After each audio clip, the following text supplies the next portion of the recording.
Hello friends, उम्मीद करता हूँ आप सभी अच्छे होंगे, स्वस्थ होंगे। आज हम इस लेक्चर में बेसिकली बात करेंगे भ्रष्टाचार निवारण अधिनियम 1988 के बारे में और उसको 360 डिग्री मैं आपको कवर करवाऊंगा। अगर आप सरकारी नौकरी में हैं या सरकारी नौकरी कर रहे हैं तो यह लेक्चर आपके लिए और भी ज़्यादा इम्पोर्टेंट हो जाता है, क्योंकि इस लेक्चर के बाद आप अपने आप के फ्यूचर को जो है आने वाले षड्यंत्रों से या आपके हो सकता है खिलाफ कोई षड्यंत्र रच के आपको फंसा दे भ्रष्टाचार निवारण अधिनियम के अधीन, तो आप उससे भी बच सकते हैं और अपने फ्यूचर को सिक्योर कर सकते हैं। या अगर एक सामान्य नागरिक अगर आप हैं तो आपके लिए लेक्चर और भी ज़्यादा इंपॉर्टेंट हो जाता है। हम शुरुआत में बेसिकली इस लेक्चर में बात करेंगे भ्रष्टाचार अधिनियम के बारे में।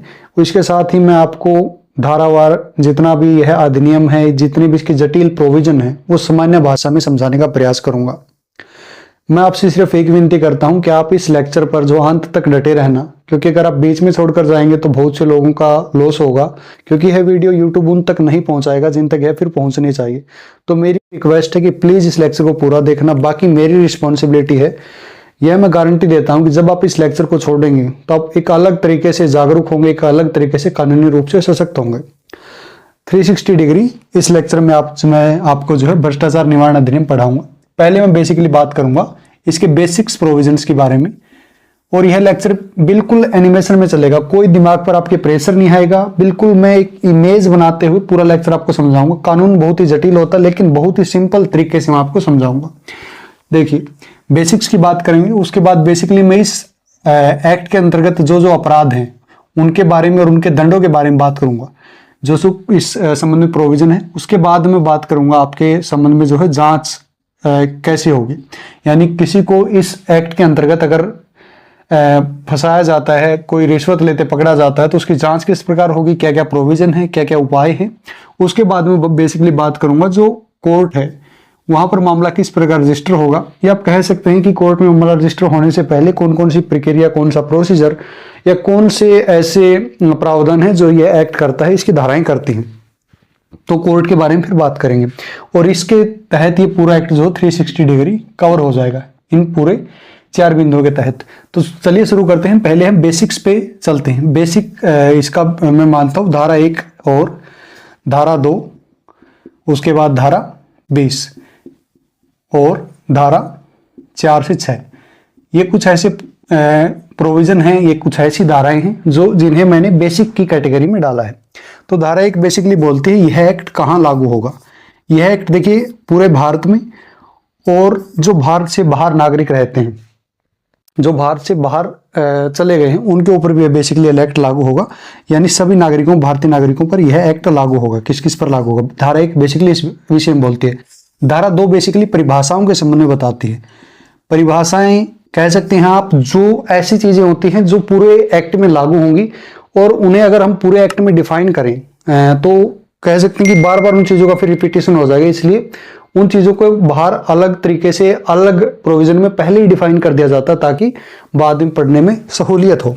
तो परिभाषाओं में दी गई है लोक सेवक की बेसिकली परिभाषा क्या होगी, यानी लोक सेवक हम किसे मानेंगे, पब्लिक सर्वेंट हम किसे मानेंगे।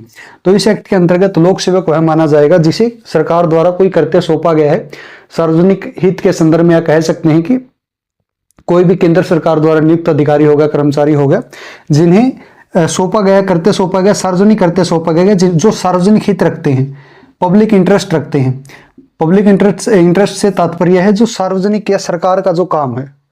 और दूसरा है लोक सेवक हम उसे मानेंगे कोई राज्य सरकार का अधिकारी, कर्मचारी है, या किसी सक्षम प्राधिकारी द्वारा जिसे नियुक्त किया गया है, यानी जिसे किसी कैपेबल जो अथॉरिटी है उसके द्वारा नियुक्त किया गया है लोकहित के संदर्भ में, सार्वजनिक हित को पूरा करने के संदर्भ में, तो उसको हम लोक सेवक मानेंगे, यानी उसको पब्लिक सर्वेंट मानेंगे।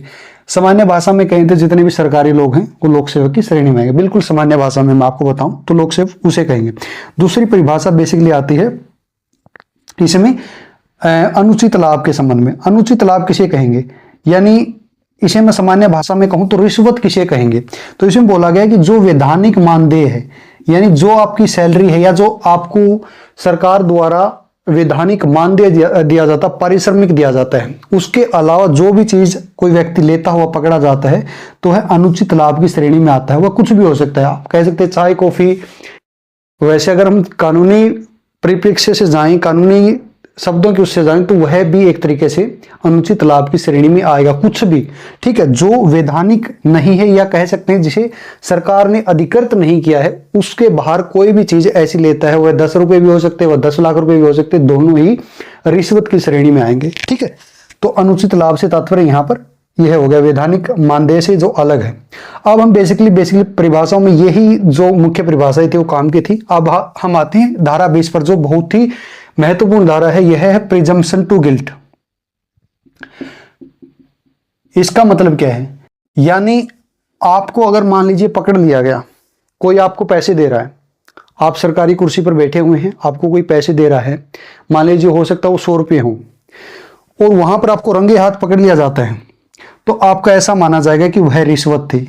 यह बोलती है धारा कि जो मानदेय सरकार द्वारा निर्धारित किया गया है उसके अलावा आप लोक कर्तव्य निर्वहन करते हुए, अपनी सेवाएं प्रदान करते हुए कोई भी मानदेय प्राप्त करते, कोई भी चीज प्राप्त करते हैं, तो उसे तब तक रिश्वत माना जाएगा जब तक आप यह साबित न कर दें कि यह रिश्वत नहीं थी। ठीक है, यानी भले ही आपका इंटेंशन वहां पर कुछ हो सकता है उस व्यक्ति ने आपसे उधारी ली हो और वह आपको फंसाना चाहता हो। जैसे मैं आपको एग्जांपल दूं, कोई व्यक्ति, जैसे मैं ऑफिसर हूं, ठीक है, मैं एक अफसर हूं, कोई मुझसे मेरा नीचे वाला सबॉर्डिनेट पैसे उधार लेके जाता है, मैं उसको हेल्प कर देता हूं, एक मानवता के नाते मैं उसकी हेल्प कर देता हूं। अब वह उधार लेकर जाता है, फिर वह आता कुछ दिनों के बाद कुछ अपना षड्यंत्र रचकर और मुझे बोलता है कि लीजिए आपके 4,000 रुपये जो आपने मुझे दिए थे और अब मुझे छुट्टी दे दीजिए। अब यहाँ पर जो इन्हें दूसरी स्टेटमेंट बोली, अब मुझे छुट्टी दे दीजिए, यह दर्शाती है कि उसने यह मुझे रिश्वत दी है। और मैं तो एक सामान्य, अगर मैं अधिकारी हूँगा, मेरे ऊपर जो है मुझे सोचने की क्षमता मेरे अंदर नहीं होगी, तो मैं इस चीज को नहीं सोच पाऊंगा उस टाइम पर, और वह व्यक्ति मुझे यहाँ पर फंसा देगा। अब मान लीजिए वहीं पर कोई अफसर आता है और मुझे रेड हैंडेड पकड़ लेता है, जबकि वो पैसे मेरे ही हैं, चीजें मेरी ही हैं, वो मुझे पकड़ लेता है, तो यहां पर मुझे साबित करना होगा कि मैं उसे रिश्वत नहीं मांग रहा था, वह मेरे ही पैसे थे और मैं उसे रिश्वत लेकर छुट्टी नहीं दे रहा था। तो यहां पर वह रिश्वत की श्रेणी में आ जाएगा और मैं फंस जाऊंगा। ठीक है, यहां पर मेरा बचना बहुत ही मुश्किल हो जाएगा फिर। ठीक है, तो इसलिए प्रिजम्पशन टू गिल्ट जो धारा 20 है, यह बहुत ही ज्यादा भयंकर है, कह सकते हैं बहुत ही ज्यादा इस एक्ट की एक आधारशिला है। अब हम बेसिकली आते हैं धारा 4 से 6 में। धारा 4 से 6 का मतलब है कि जो इस एक्ट के अंतर्गत अपराध होंगे उनको, उनकी जांच के लिए कह सकते हैं, उनका मामला चलाने के लिए एक विशेष न्यायाधीश नियुक्त किया जाएगा। विशेष न्यायाधीश नियुक्त किया जाएगा जिला स्तर पर, यानी जो सामान्य न्यायपालिका है उससे उसके मामलों से बाहर इसको जल्दी से निपटाने के लिए यह प्रोसीजर डाला गया है, ताकि मामले जो है, इसमें बोला भी गया है कि मैक्सिमम 2 साल तक मामला निपटाने का प्रयास किया जाएगा। यानी जो भ्रष्टाचार के संबंध में मामला दायर होगा कोर्ट में, उसे मैक्सिमम 2 साल के अंदर निपटाया जाए, इस एक्ट में बेसिकली बोला गया है। और इसके लिए ज्यादातर विशेष परिस्थितियों में हो सकता है मामला 4 साल तक खिंच जाए। यानी बोला गया है कि 2 साल में हमें निपटाने का प्रयास करना है, विशेष सिचुएशन हो सकती है तो मामला 4 साल तक खिंच सकता है। तो धारा 4 से 6 बेसिकली विशेष न्यायाधीश के बारे में बात करती है। अब हम आते हैं विशेष न्यायाधीश की यहाँ पर बेसिकली पावर क्या क्या है। विशेष न्यायाधीश स्पेशल जज जो होंगे वो संज्ञान ले सकते हैं मामले का। ठीक है, पहली शक्ति तो आएगी। दूसरी जो सीआरपीसी है, सीआरपीसी 1973 है, उसके तहत जो वारंट प्रक्रिया है, वारंट प्रक्रिया उसको मानने के लिए बाध्य है, उसको मानना इनके लिए बाध्यकारी है। अब तो बीएनएसएस आ गई है, तो बीएनएसएस कह सकते हैं आप, भारतीय नागरिक सुरक्षा संहिता। अब इसके बाद जो हम ले सकते हैं, साक्ष्य मांग सकते हैं, जज साक्ष्य मांग सकते हैं कि एविडेंस लाइए, तो देना पड़ेगा। दूसरी है गवाहों को माफी दे सकते हैं।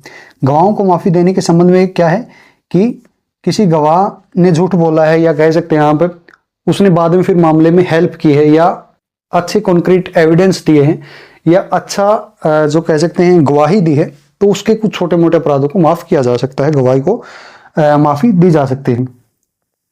तो ये बेसिकली जो ऑनरेबल जज होंगे यहाँ पर, उनकी शक्तियां दी गई हैं धारा 4 से 6 में। उनकी स्थापना के संबंध में मैंने बता दिया, एक कोर्ट स्थापित होगा, और मामले के संबंध में बताया। तो ये बेसिक चीजें थी। अब आते हैं मेन चीज पर, जो सबसे अच्छी चीज है, जो सबसे खतरनाक चीज है, उसमें हम प्रवेश करने जा रहे हैं। ये एक इमेज आपके दिमाग में बन गई होगी, इसको आपको याद करने के लिए ज्यादा एफर्ट नहीं लगाना पड़ेगा, मुझे पता है। तो अब हम आते हैं बेसिक चीज पर, जो मेन चीज है। तो इसको मैं थोड़ा सा साफ कर देता हूं। और तब तक मैं आपको कहूँगा कि प्लीज़ चैनल को सब्सक्राइब कर लीजिएगा, ठीक है। पढ़ाने में कोई कसर नहीं है, लेकिन ग्रोथ नहीं हो पा रही है। उसका रीज़न यह है कि बहुत से ऐसे लोग हैं जो सक्षम नहीं है, लेकिन उनके पास फैसिलिटी ज़्यादा है, तो उन्होंने वीडियो की बाढ़ ला दी है यूट्यूब पर, और यूट्यूब पर वीडियो उनके ज़्यादा है, मेरी कम है, तो मेरी इतनी ज़्यादा आगे नहीं बढ़ पा रही है वीडियो। तो चलिए चलते हैं बेसिकली अपराध और दंड के बारे में। अपराध और दंड के बारे में बेसिकली बोला गया 7 से 16 में, यानी धारा 7 से 16 तक बेसिकली अपराधों के बारे में और दंडों के बारे में।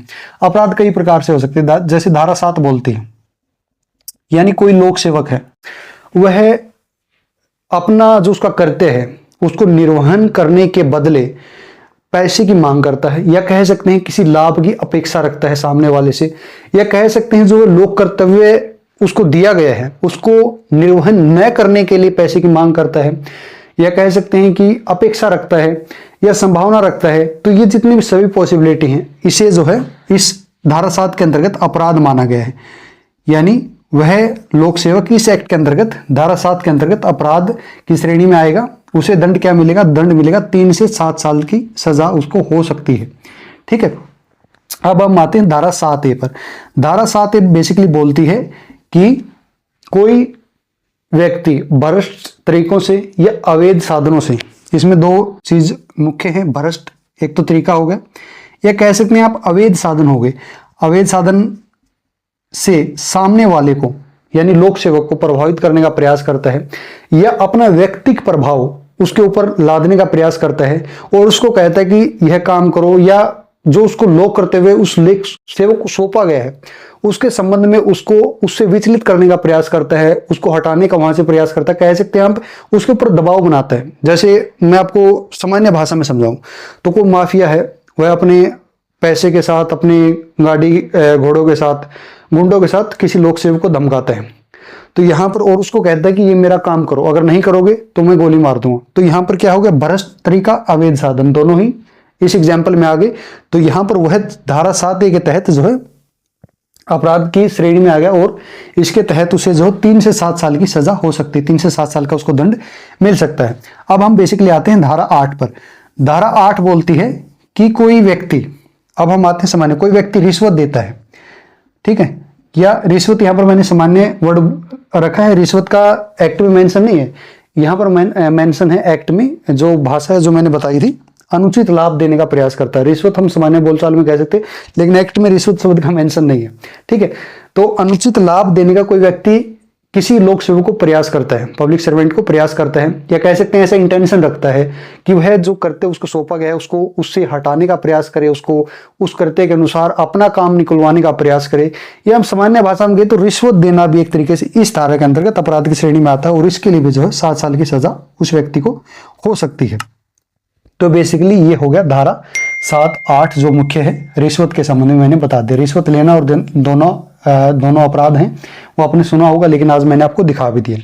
अब बेसिकली आते हैं हम दूसरी चीजों पर। मान लीजिए कोई कंपनी, कॉर्पोरेट कंपनी है, ठीक है, अगर वह रिश्वत दे तो उसके संबंध में उसको कितनी सजा दी गई है, उसको कितनी सजा होगी।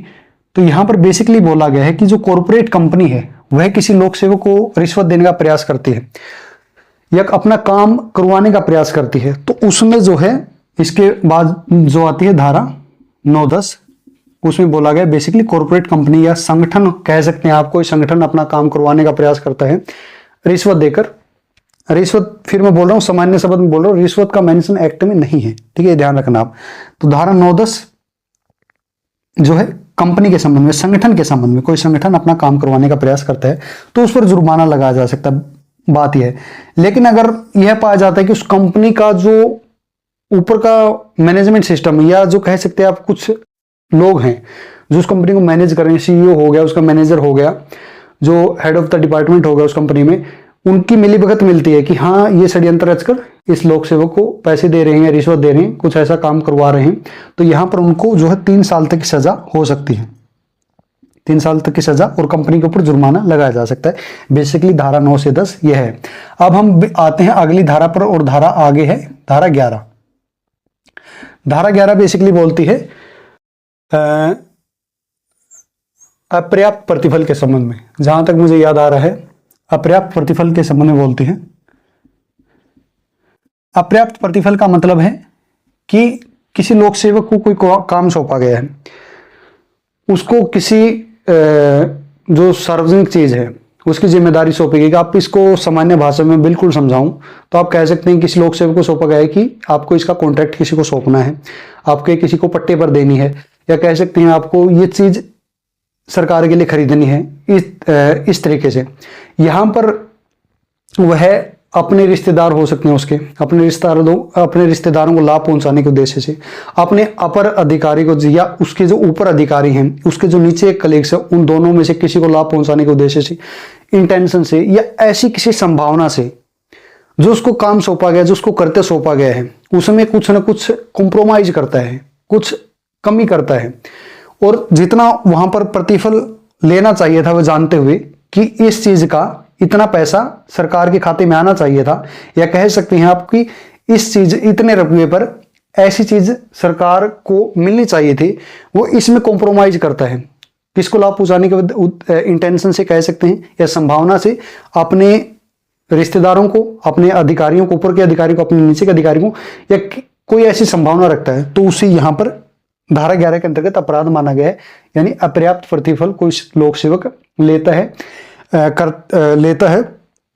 अनुचित लाभ को लेने के इंटेंशन से, तो यहां पर धारा 11 के अंतर्गत इसे अपराध की श्रेणी में माना गया है, और यहां पर मैक्सिमम 5 साल तक की सजा उस व्यक्ति को हो सकती है, उस लोक सेवक को हो सकती है। अब हम बेसिकली आगे आते हैं धारा 12 पर। धारा 12 बेसिकली बोलती है दुष्प्रेरण के संबंध में।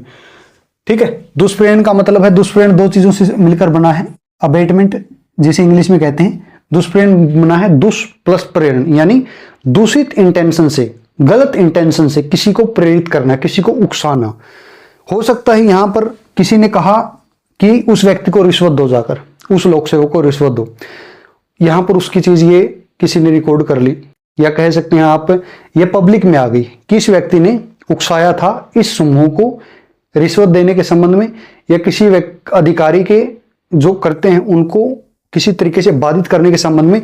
तो यहां पर हो सकता है उन लोगों ने बाद में जाकर रिश्वत उस अधिकारी को हो सकता ना दी हो, यानी इसने जो यहां पर दुष्प्रेरित लोगों को किया था उसका परिणाम हो सकता है कि अपराध के रूप में सामने ना आया हो और उन लोगों ने कुछ नहीं किया हो, लेकिन इसने दुष्प्रेरित जो किया है वह करना ही अपराध की श्रेणी में आता है।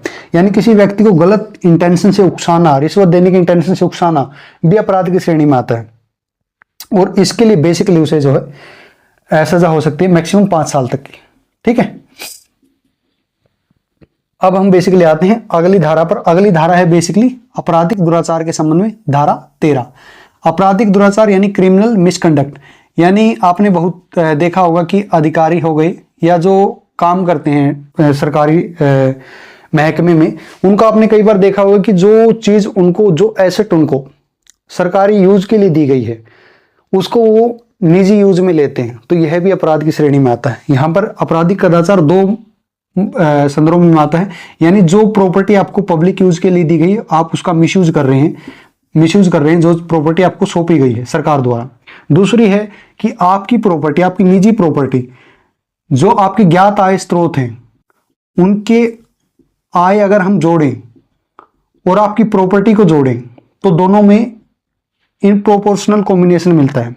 यानी अगर हम ज्ञात आय स्रोतों से देखें तो आपकी प्रॉपर्टी उतनी नहीं बनती है, लेकिन अगर हम आपकी प्रॉपर्टी को देखें तो है बहुत ज्यादा है। देखिए, अगर जैसे यहां पर मैं एग्जांपल दूं, मान लीजिए किसी की प्रॉपर्टी है 100 करोड़ की, ठीक है, लेकिन अगर हम उसकी सारी, उस कर्मचारी की सारी चीजें जोड़ लें, उसकी तनख्वाह जोड़ लें, उसकी सैलरी जोड़ लें, सब जितने भी उस नौकरी के दौरान उसको भत्ते मिल सकते थे, या जो उसकी लीगल प्रॉपर्टी थी उसकी आय जोड़ ले, तो है मान लीजिए हो रही है 1 करोड़। तो यहां पर जो ये डिफरेंस 99 करोड़ का, इस 99 करोड़ को माना जाएगा कि है प्रॉपर्टी जो है एक तरीके से भ्रष्टाचार की श्रेणी में आ गई, इस एक्ट की श्रेणी में आ गई, और उस व्यक्ति को साबित करना पड़ेगा कि है प्रॉपर्टी उसने जो कमाई है वो लीगल तरीके से कमाई, या कह सकते हैं कि है उसकी लीगल संपत्ति है, और इसको जो उसने किसी रिश्वत के माध्यम से नहीं कमाया है या गलत तरीके से नहीं कमाया है, अगर वो साबित नहीं कर पाता तो फिर इसको जब्ती का प्रोविजन इस एक्ट में है। ठीक है, तो ये होगा बेसिकली आपराधिक कदाचार के बारे में। और यह प्रॉपर्टी जो ये मैंने बोली है ज्ञात आय स्रोतों से, इसकी जांच जो है इसको एसपी लेवल का अधिकारी ही जांच कर सकता है, इसकी नीचे के अधिकारी इसकी जांच नहीं कर सकते हैं, एसपी लेवल का अधिकारी ही जांच कर सकता है। यानी किसी लोक सेवक के संबंध में यह अगर शिकायत आती है तो एसपी लेवल का अधिकारी ही उसकी जांच कर सकता है।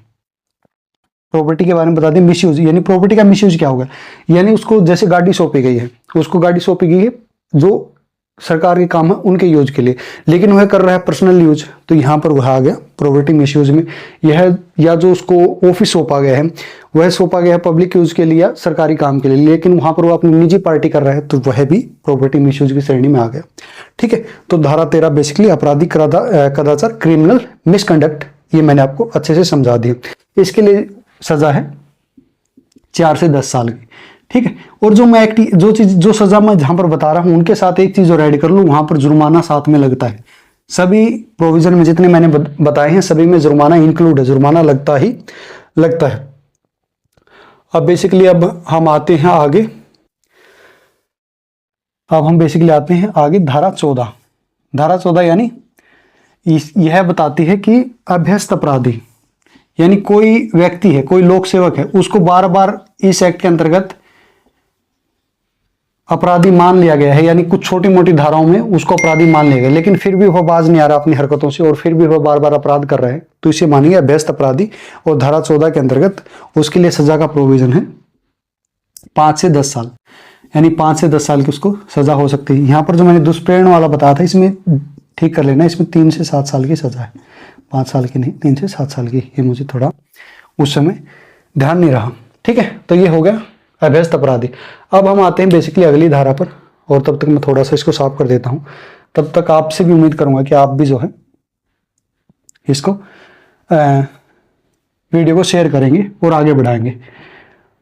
अगर आपको और कुछ पूछना है तो कमेंट कर दीजिए, आपका रिप्लाई दिया जाएगा, मैं गारंटी देता हूं, क्योंकि स्पेशल एक कैंडिडेट मैंने इसके लिए लगा रखा है कि वो आपके कमेंट का रिप्लाई करे।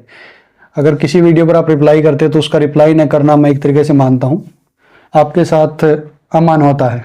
ठीक है, आप इतनी शिद्दत से कमेंट करते हैं, फिर कोई रिप्लाई ना करे तो फिर यानी उस व्यक्ति को फिर ज्यादा ही घमंड आप कह सकते हैं। इसके संबंध में जुर्माने के संबंध में बेसिकली जहां तक मुझे ध्यान आ रहा है धारा 16 ही बच गई है। धारा 15 मैंने बता दी है, जो प्रॉपर्टी की जांच के संबंध में है वो एसपी लेवल का अधिकारी करेगा, वो धारा 15 में आता है। धारा 16 बेसिकली है जुर्माने के संबंध में, यानी जो कोर्ट जुर्माना लगाएगा वह एसेट के संबंध को देखते हुए लगाएगा, कितनी एसेट इस व्यक्ति ने कमाई है, कितना धन इस व्यक्ति ने गबन किया है, या कह सकते हैं आप रिश्वत कितनी बड़ी है, उस हिसाब से कोर्ट जुर्माना लगाएगा, यानी उसका प्रोपोर्शन देखा जाएगा। बेसिकली धारा 16 ये बताते हैं। अब हम आते हैं जांच के ऊपर। ये पूरा हो गया, यहां पर हमने बात की, यहां पर लिख देता हूं 7, 8, फिर हमने बात की 9, 10, फिर हमने बात की 11, धारा 11, फिर बात की धारा 12, और फिर धारा 13, धारा 14 और धारा 16। यहाँ पर बेसिकली बात की हमने कंपनी के संबंध में, थोड़ा शॉर्ट में आपको, और ये रिश्वत हो गया, और ये धारा 11 फिर हमने बात की थी, धारा 12 बेसिकली जो है दुष्प्रेरण के संबंध में था, और धारा 13 क्रिमिनल कंडक्ट यानी दुराचार के संबंध में, आपराधिक दुराचार, जो मैंने प्रॉपर्टी वाली बात बताई थी। धारा 14 आदतन अपराधी जो है अभ्यस्त हो गए हैं, और धारा 16 जुर्माने के संबंध में है। ठीक है, तो ये शॉर्ट नोट्स भी एक तरीके से पहला हो गया, ये दूसरा हो गया। अब हम चलते हैं तीसरे पार्ट पर। बेसिकली तीसरा पार्ट है जांच 17, धारा 17, धारा 17A, धारा 18। ठीक है, ये 3 धाराएं बेसिकली हैं। यह बोलती है कि धारा 17 बोलती है कि जांच के संबंध में बताते हैं कि इंस्पेक्टर लेवल का अधिकारी जो दिल्ली में है, दिल्ली पुलिस का एस्टेब्लिशमेंट एक्ट है, इंस्पेक्टर लेवल का अधिकारी हो गया, या जो महानगर हो गई, दिल्ली में तो इंस्पेक्टर लेवल का अधिकारी हो गया दिल्ली पुलिस, और जो महानगर हो गए जैसे मद्रास हो गया, ये कह सकते हैं कलकत्ता हो गया या बम्बई हो गया, यहाँ पर एएसपी लेवल का अधिकारी, और बाकी अन्य जगह डीएसपी लेवल का अधिकारी। ये अधिकारी जो हैं प्रथम क्लास मजिस्ट्रेट, फर्स्ट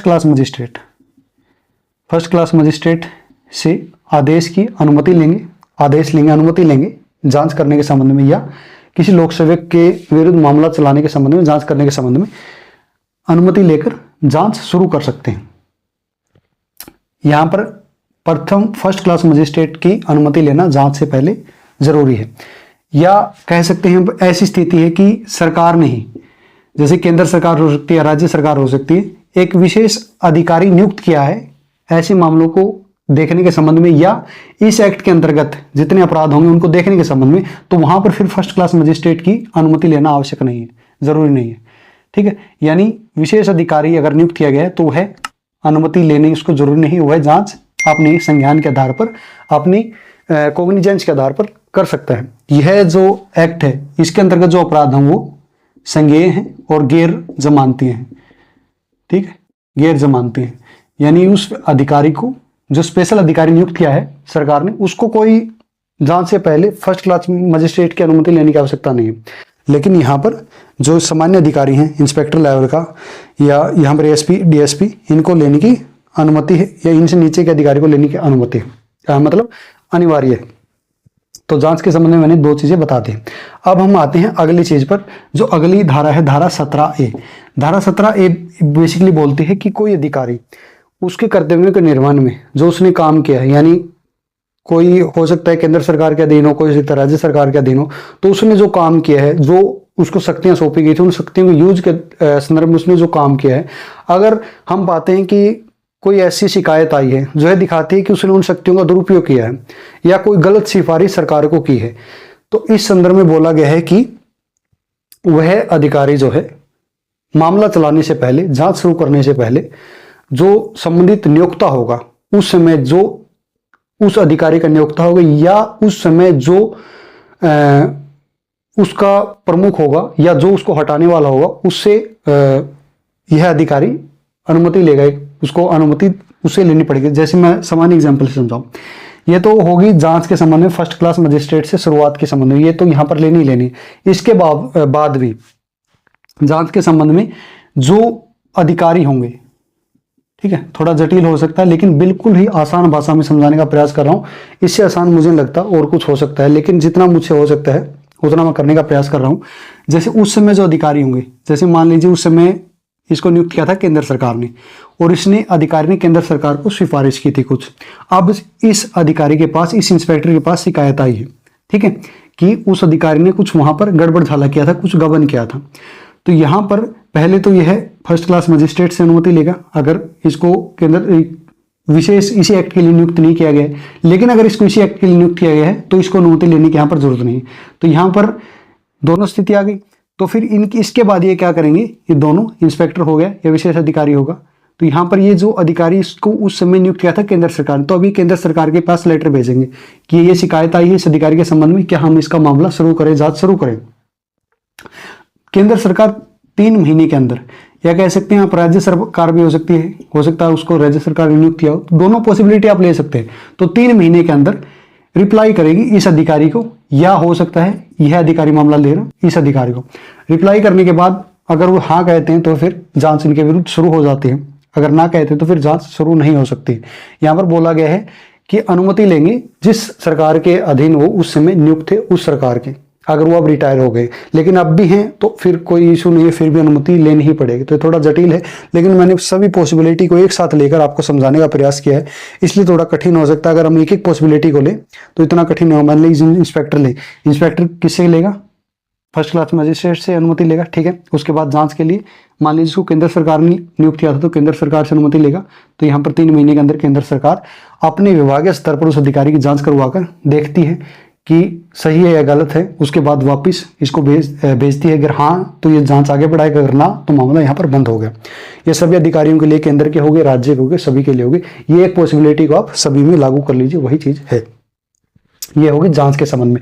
अब एक दूसरी बात है, मान लीजिए कोई रंगे हाथों पकड़ा जाता है रिश्वत लेते हुए, इस विशेष अधिकारी ने जो नियुक्त किया गया है इस एक्ट के अंतर्गत इन्हीं मामलों को देखने के लिए वह पकड़ लेता रंगे हाथ, तो फिर यहाँ पर ये चीज जरूरी नहीं रह जाती।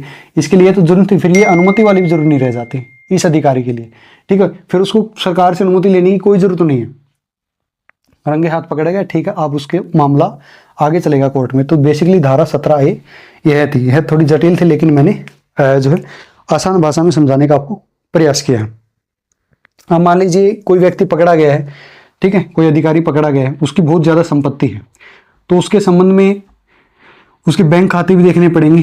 तो वह बताती है धारा 18 कि जो एसपी लेवल का अधिकारी है, जो एसपी लेवल का अधिकारी है, धारा 18 बोलती है कि एसपी लेवल का अधिकारी संबंधित आरोपी के, लोक सेवक के बैंक खाते का विवरण देख सकता है, बैंक उसको देने के लिए बाध्य है। यानी एसपी अगर उस व्यक्ति के, उस आरोपी के, उस लोक सेवक के बैंक की डिटेल मांगता है बैंक से, तो बैंक उसको देने के लिए बाध्य है, लेकिन एसपी लेवल का अधिकारी ही कर सकता है। धारा 18 में बेसिकली मेंशन किया गया है। अब हमने बात कर ली है जांच की, यानी जांच में हमने देखा धारा 17, धारा 17A और धारा 18। ठीक है, यहां पर दो चीजें हैं, एक तो जांच प्रक्रिया दी गई है कैसे होगी, और फिर दूसरी दी गई है पूर्वानुमति के संबंध में। पूर्वानुमति क्यों लेनी पड़ती है? क्योंकि कई बार झूठा भी फंसाया जाता है अधिकारियों को, कर्मचारियों को, तो उनको किसी प्रकार की बाधा का सामना ना करना पड़े और झूठे मामले छट जाएं, तो इसलिए जो उनका नियुक्त अधिकारी यानी जिन्होंने उनको नियुक्त किया था उससे पूर्वानुमति का एक पॉइंट इसमें डाला गया। लेकिन इससे एक्ट कमजोर भी हो गया। ठीक है, क्योंकि अगर मंत्री कहे कि मैं ऊपर बैठा हूं, कोई दिक्कत नहीं, पर अनुमति तो जांच के लिए मुझसे लेनी पड़ेगी, मैं अनुमति दूंगा ही नहीं, तुम कितना ही गमन करो, तो ये एक संभावना ये भी बनती है। ठीक है, तो इससे कमजोर भी है, लेकिन कह सकते हैं अगर इसको ना रखें तो फिर झूठे मामलों की एक तरीके से बाढ़ आ जाएगी, और जो सरकारी अधिकारी हैं, सरकारी कर्मचारी हैं, उनको जीना मुश्किल हो जाएगा, दुभर हो जाएगा। अब हम आते हैं कोर्ट के संबंध में। कोर्ट की क्या प्रक्रिया धारा 19 बोलती है। धारा 19 यह बोलती है कि अभियोजन चलाने के संबंध में, यानी मामला कोर्ट में तभी चलेगा जब नियोक्ता से पूर्वानुमति मिल जाए उस लोक सेवक के संबंध में। नियोक्ता से पूर्वानुमति यानी जो व्यक्ति उसको, उस लोक सेवक को, उस सरकारी कर्मचारी को नियुक्त करता है या जिसको उसको हटाने का अधिकार है, जब तक वह अनुमति नहीं देता है तब तक मामला कोर्ट में नहीं चलता है। तो उसको अनुमति देनी होती है 3 माह के अंदर। ठीक है, 3 माह के अंदर उसको अनुमति देनी होती है। या किसी ने शिकायत की है, उसको जांच की हो गई है, उसको अब कोर्ट में जाना है, तो कोर्ट में जब तक उसकी याचिका खारिज नहीं हो जाती है उस व्यक्ति की जिसने शिकायत की है, तब तक यह अनुमति देने के लिए जो इसका नियोक्ता था, इस लोक सेवक का, जिसको लेकर उस व्यक्ति ने शिकायत की है, बाध्य है उसको इसके संबंध में जो नियोक्ता को रिप्लाई देना पड़ेगा, अनुमति उसको देनी पड़ेगी। तो बेसिकली कोर्ट, ये कंफ्यूज नहीं होना है, यहाँ पर जांच के संबंध में पूर्वानुमति है। ठीक है, जांच के संबंध में पूर्वानुमति लेनी पड़ेगी, और कोर्ट में मामला जाने के पहले भी पूर्वानुमति लेनी पड़ेगी, यानी अभियोजन चलाने, उसके ऊपर वाद केस चलाने से पहले भी पूर्वानुमति उसकी नियोक्ता की लेनी पड़ेगी। जैसे यहाँ पर कोई अधिकारी है, ठीक है, इसने अपने नीचे इनको नियुक्त किया है, जो सामान्य कलरक हो गया, इसको नियुक्त किया है, तो इस कलरक को दोषी पाया गया है। ठीक है, यह संभावना है कि इसने गबन किया है, अभी रिटायर हो गया है, तो यहाँ पर इस लेवल का जो अधिकारी था, इससे अब इसके संबंध में जो कोर्ट से जाएगा कि इसकी अनुमति यहाँ पर दीजिए, तो फिर ये अनुमति देगा, तो फिर इसका मामला कोर्ट में शुरू होगा। वही जांच से पहले मैंने प्रक्रिया बताई थी, वही अब कोर्ट पे आ गई है। कोर्ट में भी अनुमति पहले प्रायर लेनी पड़ती है उस अधिकारी की जिसने उसको नियुक्त किया था। तो ये हो गया बेसिकली जांच का, कोर्ट का।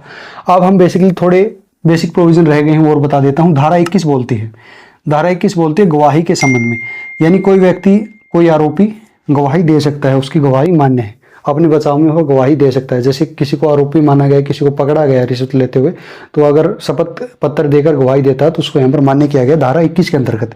धारा 25 बेसिकली बोलती है कि ये जो एक्ट है, यह आर्मी का जो एक्ट है, नौसेना का जो एक्ट है, वायुसेना का जो एक्ट है, उनके ऊपर लागू नहीं होगा। यानी आर्मी, नौसेना, वायुसेना पर यह एक्ट लागू नहीं होता है। उनका जो विशेष प्रोविजन, उनके जो वायुसेना अधिनियम 1950 या आर्मी का अधिनियम 1950 है, उनमें बेसिकली अलग से प्रक्रिया डिफाइन है, तो उनका अलग एक सिस्टम चलता, तो उनके ऊपर यह एक्ट लागू नहीं होता है। अब धारा 29 रह गई है। धारा 29 बेसिकली है, धारा 29 ये कहती है कि केंद्र सरकार इसको लागू करने के लिए विशेष नियम बना सकती है, विशेष कानून प्रक्रिया निर्धारित कर सकती है इस अधिनियम को लागू करने के लिए। तो हमने बेसिकली पहले बेसिक्स की बात करी, फिर अपराध, फिर जांच, फिर कोर्ट, और यहाँ पर सबसे बड़ी कमी है इस एक्ट की, वह है पूर्वानुमति। ठीक है, कुछ कर लो, अगर आपका सीनियर जिसने आपको नियुक्त किया है वह आपके साथ है, तो यह एक्ट आपका कुछ नहीं बिगाड़ पाएगा। सामान्य सा कंक्लूजन आखिरी में ये बता रहा हूँ। ठीक है, यानी सीनियर को, जिसने आपको नियुक्त किया है वह आपके साथ है, तो फिर इस एक्ट की कोई वैल्यू नहीं रह जाती। बस रंगे हाथ कोई व्यक्ति अगर नहीं पकड़ा जाता है, कोई व्यक्ति रंगे हाथ नहीं पकड़ा जाता है, तो फिर सीनियर कुछ नहीं कर सकता, नियुक्त करने वाला कुछ नहीं कर सकता। यानी कोई रंगे हाथ पकड़ा जाता है, फिर पूर्वानुमति नहीं चलती। ठीक है, तो ये पूरा एक्ट था, पूरा चक्कर था, 360 डिग्री मैंने समझा दिया। इस एक्ट की एक कमी थी, मुझे लगता है आगे सरकार इसको सुधारने का प्रयास करेगी, पूर्वानुमति वाली का। और जो हमारे देश में भ्रष्टाचार इतना फैला हुआ है, वह एक तरीके से उसमें कमी आने का प्रयास होगा। तो ये चीज़ें मैं समझा दी है। उम्मीद करता हूँ आपको लेक्चर अच्छा लगा होगा, और अच्छा लगा तो प्लीज़ इस वीडियो को शेयर करना। और अब आप अपने आप से पूछ सकते हैं कि जो मैंने आपसे वादा किया था उसमें आपको संतुष्टि मिली होगी। और अगर संतुष्टि मिले तो कुछ ही लोगों को जो है यूट्यूब इस वीडियो के बाद एक सजेशन भेजेगा कि बताइए आपको यह वीडियो कैसी लगी। तो वहाँ पर आप प्लीज़ 5 रेटिंग दे देना, 5 स्टार दे देना, और इन्फॉर्मेटिव पे क्लिक करके वहाँ पर उस सजेशन को, उस रिकमेंडेशन को सबमिट कर देना। यूट्यूब लोगों से मांगता है, ऐसे रिकमेंडेशन मांगता है, या कह सकते हैं उनसे फीडबैक लेता है वीडियो देखने के बाद, ताकि वह वीडियो को पुश कर सके। तो मुझे लगता है कि यह वीडियो आपके लिए बहुत ही लाभदायक रही है, और अब आपको मेरी हेल्प करनी है, तो मैं आपसे उम्मीद करता हूँ कि आप हेल्प करेंगे। 5 स्टार देकर इन्फॉर्मेटिव पर क्लिक कर सबमिट कर देना है, ठीक है। इस वीडियो को लाइक कीजिए, कमेंट कीजिए अच्छा सा। चलिए मिलते हैं फिर अगले वीडियो में, तब तक बने रहिए, जुड़े रहिए। जय हिंद, जय भारत।